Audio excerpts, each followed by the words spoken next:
Hey guys, it's Carrie and Zach here from the Coffee N KOs Crew. And Zach, I got a question for you. You ever wake up on a Sunday morning and think, man, I'll cook the family some breakfast this morning? Yeah, a time or two.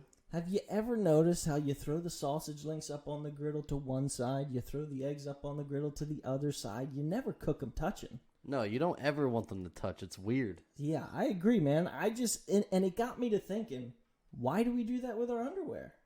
I have no idea. That's a really good question. Yeah, I think it is too. But let me tell you, fellas, Sheath has solved that problem.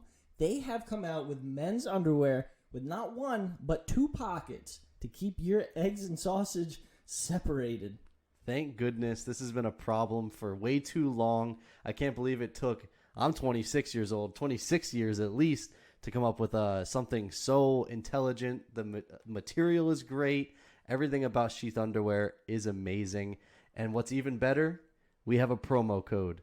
Promo code Coffee N KOs. If you use the promo code Coffee, the letter N, KOs, at checkout, you get 20% off your entire order. It's a hell of a deal. And let me tell you, the underwear are well worth it. So make sure you go to sheathunderwear.com. Promo code Coffee N KOs. Make sure you separate the sausage and the eggs. And make sure you sheath your dagger. Sheathunderwear.com. Coffee N KOs promo. 20% off. Go get yourself the most comfortable underwear in the world. And don't forget to sheath your dagger.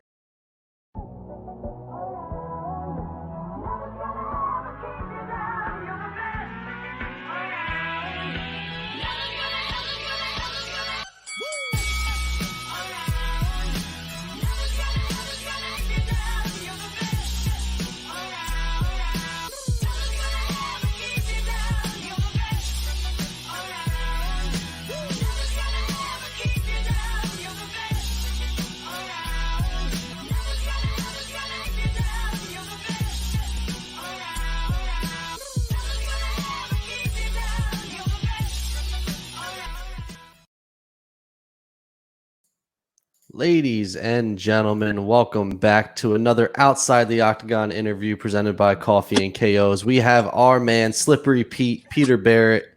Peter, how we doing? Good, man. How you guys doing?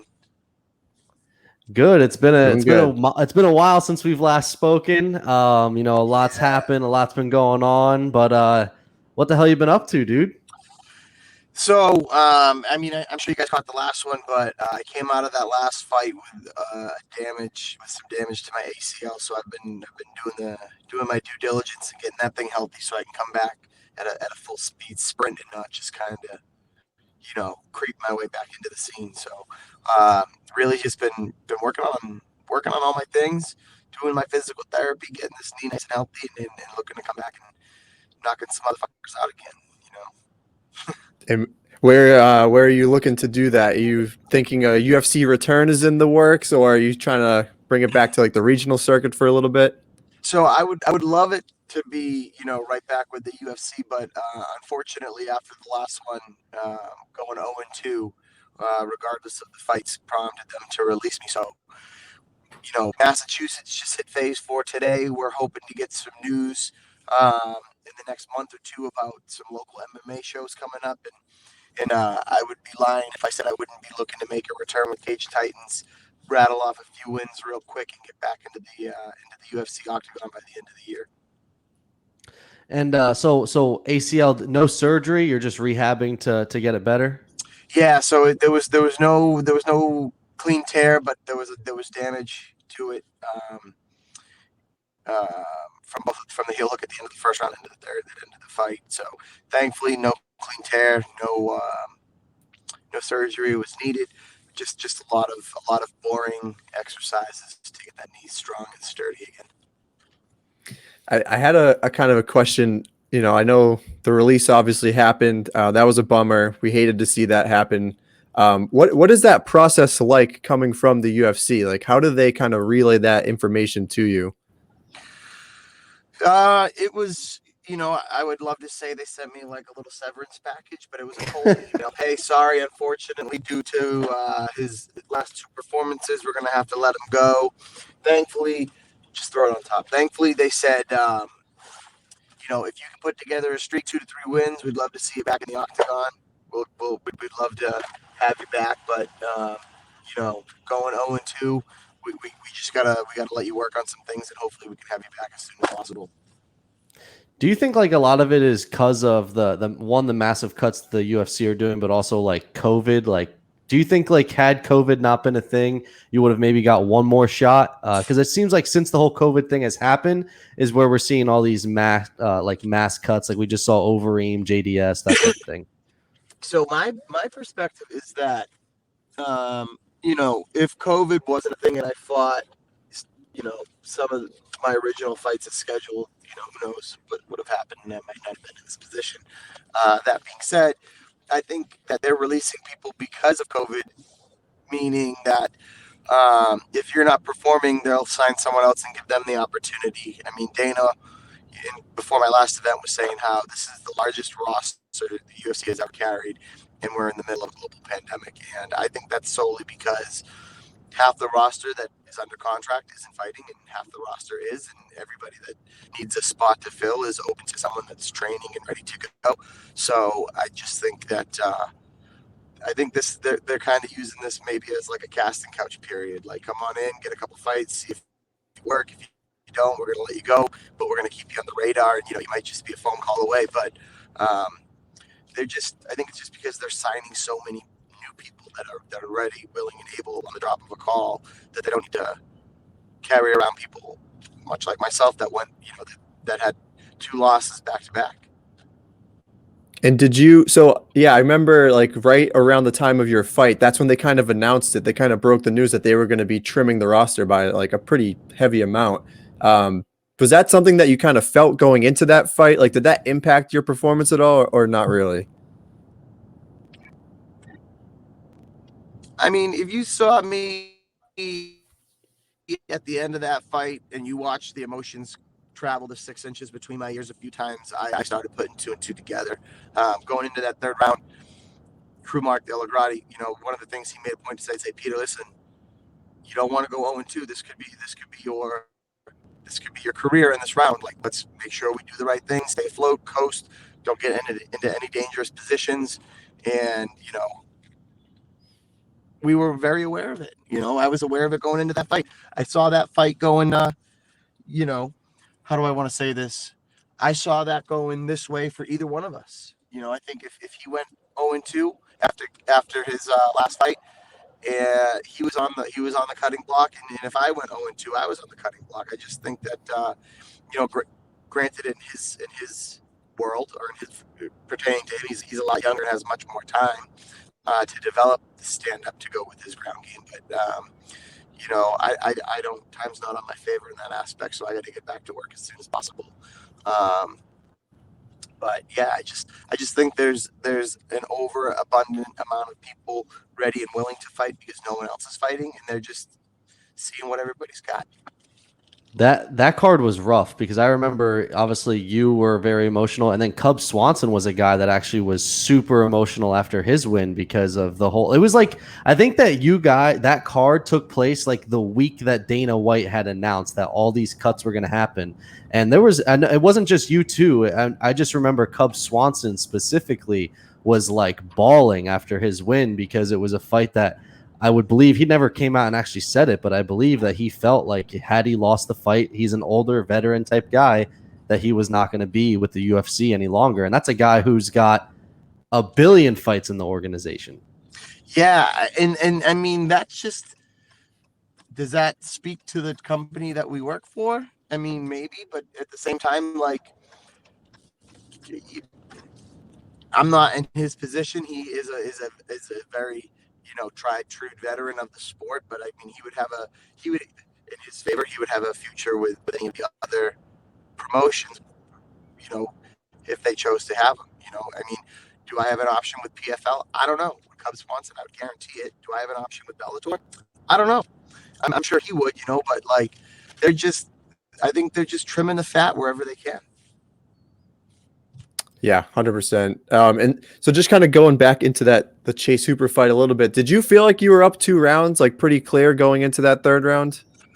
Yeah, I mean, I knew that the only way he was hurting me was if he got a hold of my foot, and I kind of let that give me an ego trip a little bit, where I just kind of wasn't paying so much attention to his offense.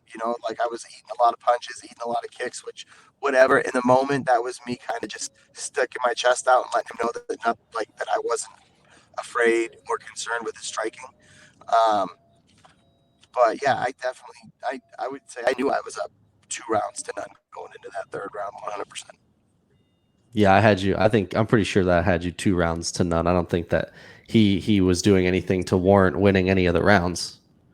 He had you in the heel hook, I think, once. Yeah. Yeah, at the end of the first round, he did a considerable amount of damage to my knee at the end of the first round. He had it a lot tighter than I led to believe it. Actually, that's why I did not sit down in between any of the rounds, because I didn't want my knee to tighten up and then have to stand up and not be able to walk on it. But yeah, his strikes, they were like pillow punches. They didn't really hurt. They weren't really doing any damage. He did get some good bruising on my leg with those down kicks, but even that wasn't really doing anything. It wasn't even messing up my rhythm so much. It was just more like that one, annoying mosquito that keeps getting you on the back of the neck and it flies away before you hit it every time. Was there anything like surprising about the way that he was fighting, or was it pretty much exactly like what you expected? Like his striking, to be honest, looked a little bit better than I remember it, but that was about it. And obviously we know he has the submission game, but was there anything else surprising about that?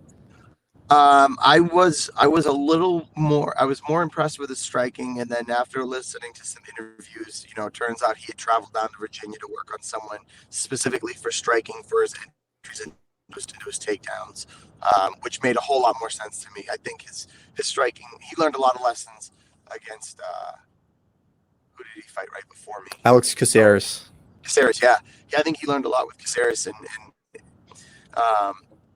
as did I watching that fight, but he definitely made some improvements, but nothing really surprised me so much. His chin's a little stronger than I led myself to believe, but that being said, I knew his only option was going to be to get me to the ground. That's pretty much the game plan that he utilized. He's got that 22-year-old chin. He can still wear a bunch of shots. Give him another 4 years. That's not going to be happening like that. Yeah, no kidding, right? No kidding. My biggest, not reservation. My biggest, in hindsight, one of the things that sticks in my head was I should have attacked the body more. My hands, at least, but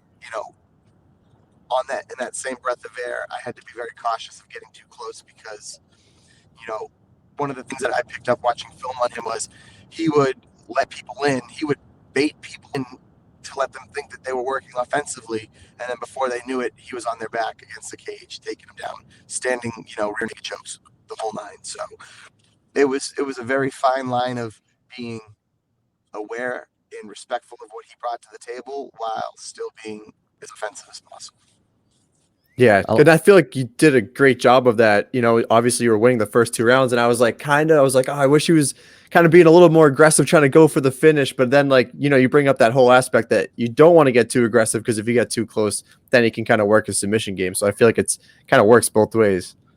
Yeah, most definitely. Like, one of the biggest takeaways that I had watching his film was he would a couple things. He would throw lazy kicks in the hopes that the opponent would catch the kick and he would step down right into their hips and attack and start working like a spider monkey. Or he would throw lazy kicks in the attempt to draw a kick, catch the kick, and then use that as a takedown. So it was just like, I knew he was trying to be all the wiser, not fall into him. But, everything's 20/20 in hindsight. Yeah. God, I hate Chase Hooper. I really hate Chase Hooper. I think we're an anti-Hooper podcast here. Yeah, for sure. Sorry, guys. I think I lost you there for a second. Oh, I just said that. I said that we hate Chase Hooper. We're anti-Chase Hooper podcast. I appreciate that. I do. And it mostly has to do with you too. Like, I mean, he beat Slick. That's not cool. Yeah, I mean, am I happy that he didn't take my leg home with him? Yeah, because he definitely could have. He could have pulled the Pal Harris and I didn't hear him tap. I didn't feel him tap. And like that was my biggest fear going into that, and we stayed there a lot of the time with Joe working those positions, but you don't get to become a world champion by not knowing that game. Yeah, all the fighters that we interview at that weight class hate Chase Hooper. Like, we interview a lot of guys from Glory MMA, and Derek Minner wants Chase Hooper so bad, and we kind of want it to happen because everyone's like, he sucks, he's not that good. But the thing is, it's just the fact that he can wear so much damage and then somehow works his way in to get these subs. Like, that's been his game plan, and it's not gonna work. Like, it's not gonna work forever. That's only gonna work for a little bit of time. Once you start wearing too much damage, it's not going to happen. So yes, yeah. I mean, and I thought I was the guy that was going to, educate him on that, and unfortunately, I wasn't the lucky soul to drive that note home for him. But I do believe that he's gonna learn that the hard way real quick. God, it's gonna be a great day when he gets KO'd. That's all I gotta say. Now, with that being said, I'll tell you what, every time I watch someone that I fought, like every time Zalal fights, I still root for him, because albeit another frustrating fight, anybody he beats, I'm pretty sure I can beat. And the same thing goes for Hooper. So, I will be rooting for them when I see them fighting in the future, but there will always be a chip on my shoulder going into it. We need you to run it back with Chase Hooper. We need you to run it back. Yes. Yeah, that would be nice. I think that I would say I'd do it in a heartbeat, but who knows? I'm not the decision maker in that respect. Yeah, and I was gonna say too, like, you have not really had an easy path by any means. Like, you jumped in like with the Yusuf Zalal fight, who we've seen, he's a great fighter, and then Chase Hooper is just a very dangerous fighter. But like, you have not had an easy path. Like, there's definitely guys that you are better than. Like, you're definitely at that UFC level, and you've proved it. So that's what's kind of disappointing for them to release you. Yeah, I mean, I think if I was gifted Steve Garcia like I was originally, or old boy Henry there from Scotland that I was supposed to fight, we wouldn't even be having this conversation right now. But Zalal came in on 2 weeks' notice on a 4-fight win streak. No discredit to him there. The kid's he's been making a living in COVID, fighting last minute. So like, I honestly, I think that kid's like a natural bantamweight anyways, just fighting at 45, staying low and staying ready. I gotta ask. So if the UFC was to reach out to you on a last second fight, so we saw it, like Harry Hunsucker this past weekend was a guy that fought a Contender Series, didn't get a contract, but actually was just called in to fight Tai Tuivasa, which obviously didn't go his way. But was that something that you would consider if they called you last minute and they needed a replacement for a fight? Yeah, I mean, 100%. The same thing with the Contender. Like, they said, we've got this Asian kid no one wants to fight. They didn't even say his name, and my people were already saying, I'll fight him. I'll take him. It doesn't matter. We're game. We're here. So if the UFC called, yeah, absolutely, I would take a fight on short notice. That being said, my knee is just finally getting to the point where I'm training indiscriminately without really keeping my attention on it, meaning like full pace wrestling rounds, full pace takedowns, full pace grappling, jiu-jitsu, striking, MMA rounds. Up until now, everything's been scaled way back to make sure I'm not slowing down the recovery. So yeah, I'm at a point where my body's healthy enough I could take a fight and be there and be the guy and be anybody's Huckleberry that needs it, to be honest. Go ahead, Steve. No, I was going to ask a completely unrelated question. So if it's still mine's unrelated too. I had a question for you because I know you're super into fitness and everything, and just like your diet and everything. I see it on social media a lot. So we just saw, I don't know if you saw the video of Julia Stoliarenko, but she basically collapsed a few times getting to the weigh-ins, and that's like something that's happened a few times. It just seems like the weight cuts are just like not going in a good way. Like what's going on with that? Oh, we lost. Oh him. No, we lost Peter Barrett. No. Yeah, I feel like he was a little in and out, right? Like his connection. We got him back. I'm back. Yeah, I don't know. I drove a different way to the gym to try to avoid any dead areas too. That's all right. Did you hear anything I said? Yeah. So the weight cut, I saw that girl, like honestly, watching that was some of the scariest shit I've seen in a while, because you see her sit down and take her clothes off. There you're saying she's got no stability, she's got no balance, she can't stand on one foot without losing it. Like, she's on the verge of like shutting down. She gets on the stage, her knees buckle, she catches it at the hips, she tries to stand it up, and then totally loses it going backwards. And she's just like absolute no control over her body. Like, you can see the fear in her face, and like her body's just not moving. And she's looking at all these people like, why are you helping me? Oh, I'm on the ground. I didn't. Thank Oh my goodness God. for the backdrop that Oh caught her, yeah, else she would have whacked her head off the floor. definitely. You know, and it just speaks volumes about doing things the right way and the wrong way. Yeah, and that was my question, was just going to be like, what happened? Like, what causes that in a weight cut? Is it just dropping too much weight in too quick of a time? I would say yes. That could be a lot of things, and also let me say that being a female, you know, that adds a whole host of other issues that men don't have to deal with when it comes time to cutting weight. So it could have been anything, but I would say I would venture to argue that was too much weight in too little time. Her body wasn't taking to it, and she was out of balance, out of equilibrium. Maybe her kidneys were shutting down. Who knows? But it was scary, just scary. Do you think we'll see more?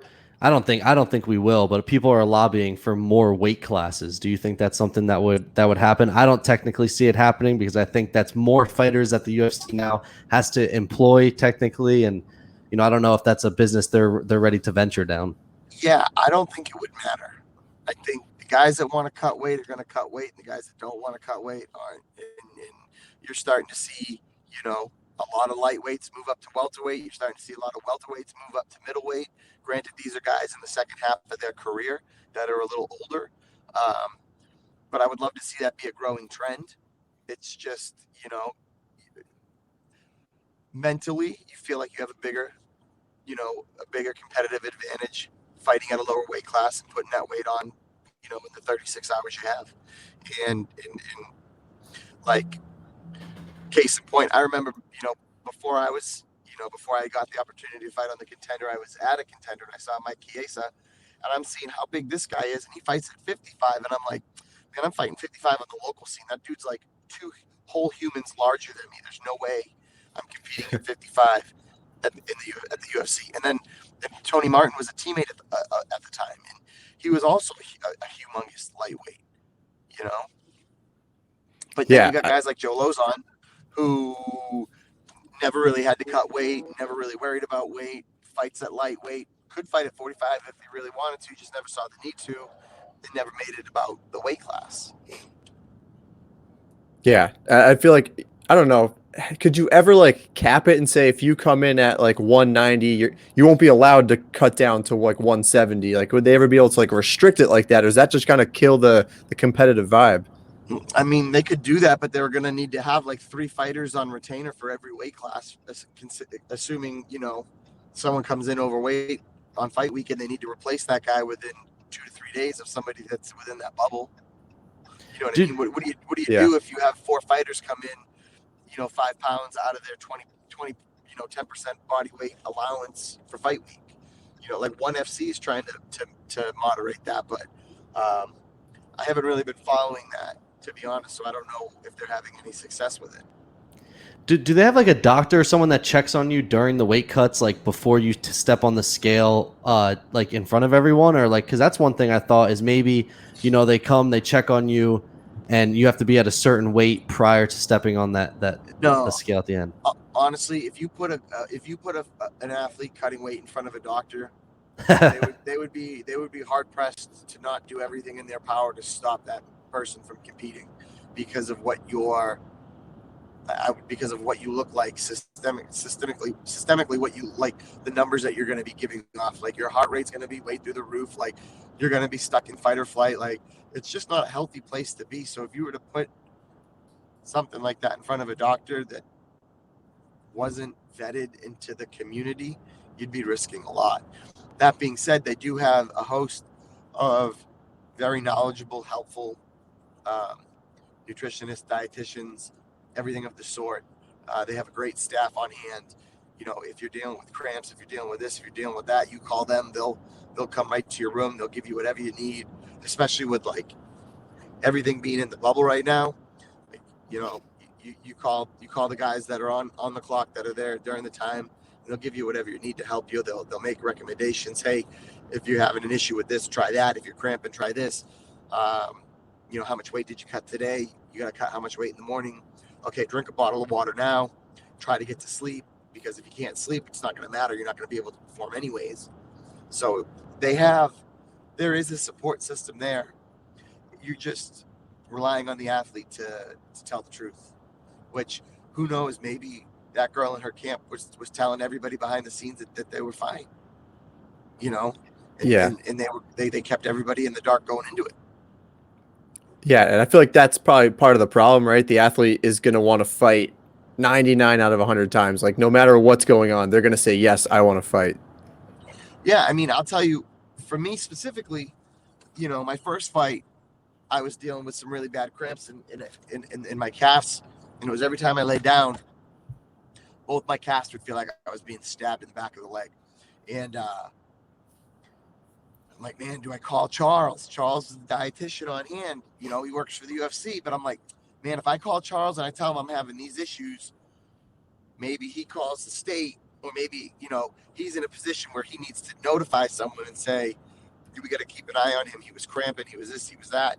So out of fear of having my fight compromised, I called the nutritionist that I had worked with. I called the ladies from Perfecting Athletes, who are big in combat sports. And I had worked, camps with them. And I said, Michelle, this is what I'm dealing with. I know you didn't help me in this fight camp. Here's everything that I think you need to know in a 30-second little spiel at 2:00 in the morning. What do I do? And, I talked to the people behind the scenes at the UFC the next day, and they were like, you can tell us the same thing, and we will not do anything short of what they would do for you. And whatever you tell us is confidential. So unless it's like a life or death situation, we'll never, share the information that you share with us during a conversation in between cutting weight and weigh-ins, which, again, me not knowing that ahead of time, I reached out to a different resource. They reassured me that we're the resource that you need to reach out to, and also they're the ones mixing up all of our rehydration tools. So if they don't know that I'm dealing with cramps, maybe they make the rehydration protocol based off of one thing. But if I am dealing with cramps, maybe they add more sodium, more carbohydrates, some of these designer supplements that really help you put the weight back on in that tight spot. I actually have a question about, what do you think about Paulo Costa and the wine story? Is that bullshit, or is it true? Man, I think he's full of shit. Same. Yes. Dude, but let me tell you this. There was a fight that I had where my weight cut went great. Everything felt great. Me and my brother didn't kill ourselves to make weight. And we were like, man, maybe we should get a nice bottle of wine, have a glass of wine with dinner before, after the weigh-ins. Like, why not? It's got like, mind you, this was like 7 or 8 years ago before I was, wiser, but like, fuck it. We'll have a glass of wine, this and that. Come to find out, my fight that the next day ended up getting canceled because the kid showed up with cold sores visible on his mouth, and obviously the cage side physician said, no way in hell is that kid getting in the cage to get punched in the face. So I don't know how it would have affected my performance, but I did make that mistake and had it not work out in my favor, I guess. But I would say him at that if I was at this level now, then that never would have crossed my mind. There would have been way too much at the stake to have wine with dinner, especially for the belt. Especially for fucking Israel Adesanya, dude. Yeah. And he came out like 3 months after the fact and was like, oh yeah, by the way, I was like hungover. It's like, why are you saying this now? Why are you telling us this?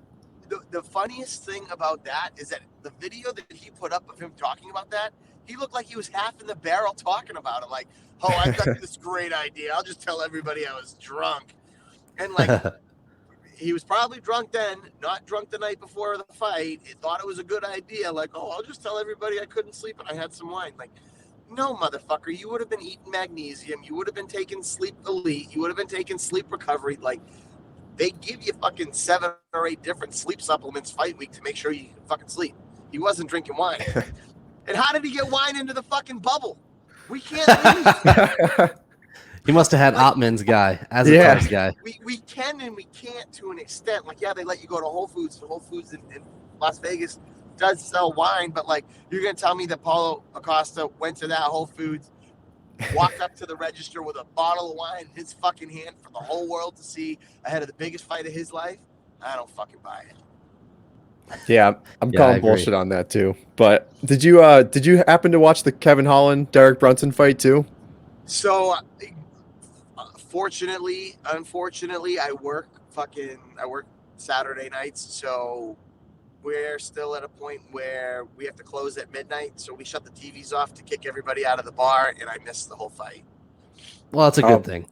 Yeah, I heard, but I'll tell you what, I was rooting for fucking Kevin Holland going into that because me and him laid on tables next to each other for fucking an hour and a half while the PT staff worked on us ahead of our last fight. He knocked out Souza on the same card that I fought Hooper on.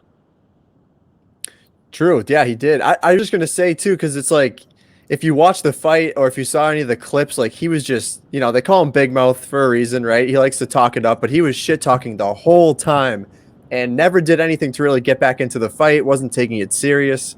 And I just thought that was just kind of a weird thing for him to do in that big of a moment. I thought it was disrespectful kind of to the sport. Like, he clearly showed he just didn't give a shit win or lose. Like, he was just, like round 5, he has he's down 4 rounds to none, and all he's doing is talking, and then he's clapping in excitement because he took Brunson down, where Derek Brunson at that point is like, hell yeah, like, I'll sit here and I'll ride this out for 5 minutes. I get a 5 rounds. I get a break, and I'm gonna win the fight. So, and it was just, I don't know, it was just a very odd performance from Kevin Holland. Yeah, I mean, let me ask you, does it bother you that he did it because you think he would have done it differently, or does it bother you because he did it because you genuinely think he doesn't care or didn't care? I genuinely think he doesn't. I feel like he doesn't care at certain. Maybe this is my other aspect, is maybe he didn't. It wasn't his best performance, so he's hiding behind this "I don't care" mentality. Agreed. He really does care, but it's like easy for him to mechanism. say, because like, he came out and said, "I don't care about the belt. I never cared about the belt." Like, to me, like, if you have to care about something, or else why are you fighting? I'm telling you what, he was singing a different tune when he was on a 4 or 5 fight win streak. Exactly. 3 months ago, you know what I mean? I think he just changed his tune really quick, maybe to better facilitate the image that he produced. But the point of me asking that question was, he's always talked shit, and at least he's consistent in his shit talk, win or lose. But for me, I mean, maybe if you want to talk about flow, like, a good way to get into flow state is to be having a good time and to create adversity. So, if I'm rolling jiu-jitsu with some guys, like, I'm going to be talking shit the whole time I'm rolling jiu-jitsu to better enjoy that environment, to help kick me into a flow state. And before you know it, 2 hours seems like it was 25 minutes and we're done training for the day. You know what I mean? But maybe I'm stretching to connect dots with this guy. Who knows? Yeah, I thought it was. I could see it for like a round or two, but when you're losing like the first 3 rounds, like, I feel like it's time to, because I honestly believe he could have easily finished that fight. He had Brunson hurt. He had the clear striking advantage, and he just was so he just wanted to talk shit, and he just kept putting himself in awful situations. I don't know, it was just a very odd, the whole situation was just very, very weird. Yeah. I mean, I'll have to go back and watch that one back. But from what I understand, I didn't miss much. And no, you didn't. That's the underlying tone from that one. All right, so I got one more question before we let you go. When does the next T-shirt come out? So, and what is it? Yes. I'm launching. I've had my team working in the back, working in the shadows these last month or two. We're going to launch, to give you the exact web address, would be at Boldface Live. Maybe it'll be Slippery Pete MMA. Who knows? we're launching a website. We're launching a web store.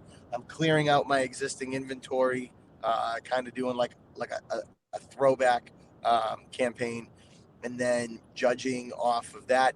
Two things: judging off of what I can sell with my existing inventory will give me an idea of what to order ahead of time, because I'm gonna not take pre-orders, stock my store, and then do pre-orders for fight shirts. So when this all comes to fruition, it might be time for me to fight in May. It might just be a fight shirt launched with the store, or we might get a Slippery Tribe shirt, which will be, more of selling spots on the back to raise some money with sponsors and get my name out there and just help keep me in training. So we'll either see a Tribe shirt or a fight shirt. As far as specifics, and you guys, I mean, it'll be another pop culture ripoff, I guess. Maybe I've been thinking about Jack Daniels, but like Jack Daniels is so overplayed, but I've never done Jack Daniels. So like maybe I need to do a Jack Daniels brand. Who knows? There's just so much fun shit to play with. I had a Burger King logo that designed up at one point. We did a Sriracha logo that we never used at one point. So we'll see. I kind of just wait to see what really speaks to me and what seems to be right and what's going on with everything. I would say based on the track record that you have with the shirts, we're going to see something fire, without a doubt. 100%. And I have to give a shout out to my man Mike Polver, the guy that owns Cage Titans, because it's been him and I that have been putting together these designs and logos and really, blowing people away with this stuff. We started doing shirts back when I was doing the Sugar Skulls, and we did the Krispy Kreme, the Double Bubble, the hot sauce, the champagne and beers. Like we're gonna have some sort of mind-blowing, awesome logo to come at everybody with, for sure. We've tried to get into the merch game. It's a tough business. We might need to message you for some tips. Yeah, it is. And like it's funny because like when I was younger, coming out of college, like everybody had a clothing brand, and it was like, oh, is that an easy way to make money? Like, I don't know. And now that I even have a following and I'm trying to like do limited runs of t-shirts, it's still not as easy as I thought it would be. So like, I feel your pain, man. I do. I understand that. It's a hustle. It is. The best thing that we've made are these hats, and they're not even for sale. we got them to try them out. So we don't even know where that's going to go yet. But dude, honestly, to business terms, my most desirable products are the one-off sweatshirts, the one-off tank tops that I make when I have all my shirts run. And everybody's like, oh, dude, why didn't you tell me you were making sweatshirts? I would have got one. And I'm like, well, one, I don't feel comfortable charging $50 for a piece of fucking clothing with my name on it. Yeah. Two, I bought it for $15 at Walmart and just dropped it off to the printer before he ran my t-shirts. So maybe I'll keep you in mind. I don't really know, but like, I guess people would buy sweatshirts, people would buy tank tops. I have a hard time believing that like people really want my stuff that bad. I don't know. I mean, I'm definitely going to buy a shirt next time it drops. I'm definitely going to buy one. I'm going to make sure I scoop one up. But listen, man, we really appreciate the time. We appreciate you, driving, talking to us, man. It's always a pleasure. We love to have you back on, and keep us in the loop. We're following every move you make, and hopefully back in the octagon sooner rather than later. My goal for 2021 is to get my hand raised in the UFC octagon. And until that happens, you will see it, man, on fire. Let's go. Let's go. I love it. I love every second of it. Everyone, that's Slippery Peter Barrett. We appreciate the time. That's going to do it for this Outside the Octagon interview. Make sure you check us out on YouTube. You can find us on all social media platforms at Coffee N KOs 1.